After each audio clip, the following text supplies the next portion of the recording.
Personalised wellness എങ്ങനെയാണ് എന്ന് മനസ്സിലാക്കാനുള്ള ഓരോ ഇൻഡിവിജ്വലിനും വേണ്ടിയിട്ടുള്ള ചില ടെസ്റ്റുകളുണ്ട്. അത് മുമ്പേ ഞാൻ കേട്ടിരുന്നു.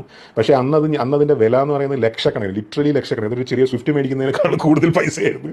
മാത്രമല്ല അത് അമേരിക്കയിലൊക്കെ പോയി ചെയ്യണമായിരുന്നു. അപ്പോൾ ഞാൻ സ്വാഭാവികമായിട്ടും നമ്മൾ ഈ ഹെൽത്തിൻ്റെ കാര്യം അവസാനത്തേക്ക് മാറ്റി വെക്കുമല്ലോ. ഇപ്പോൾ ഹെൽത്ത് ഇൻഷുറൻസ് പിന്നെ എടുക്കുക, വേറെ കുറച്ച് ചിലവുണ്ട്. അല്ലെങ്കിൽ പല്ല് വേദന 1-2 ദിവസം ഇതൊക്കെ മറ്റേ തൈലൊക്കെ തേച്ച് നോക്കുക, എന്നിട്ട് പറ്റുന്നില്ലെങ്കിൽ മാത്രം പോയി. അങ്ങനെയാണല്ലോ നമ്മൾ ഒരു അസുഖം വന്നു കഴിഞ്ഞാൽ മെഡിക്കൽ ഷോപ്പിൽ പോയിട്ട് ഇത് വേദനിക്കുന്നു മരുന്ന് ഒന്നും നടന്നില്ലെങ്കിൽ മാത്രമേ നമ്മൾ സീരിയസ് ആയിട്ട് എടുത്ത് ഹോസ്പിറ്റലിൽ പോവുകയൊക്കെ ചെയ്യും. അതുപോലെ തന്നെ ഞാനും അത് അന്ന് വേണ്ട പൈസ ഭീകരമായിരുന്നു. പക്ഷേ ഇത് സീരിയസ് ആയിട്ട് എത്രയോ മാസങ്ങൾ, എത്രയോ വർഷങ്ങൾ കൊണ്ട് സീരിയസ് ആയിട്ട് എൻ്റെ മനസ്സിൽ കിടന്നതുകൊണ്ട്, അതായത് ഈ കാഷ്യൂ കഴിക്കണം, ഈ ആൽമണ്ട് കഴിക്കണം എന്ന് എനിക്ക് അറിയില്ല.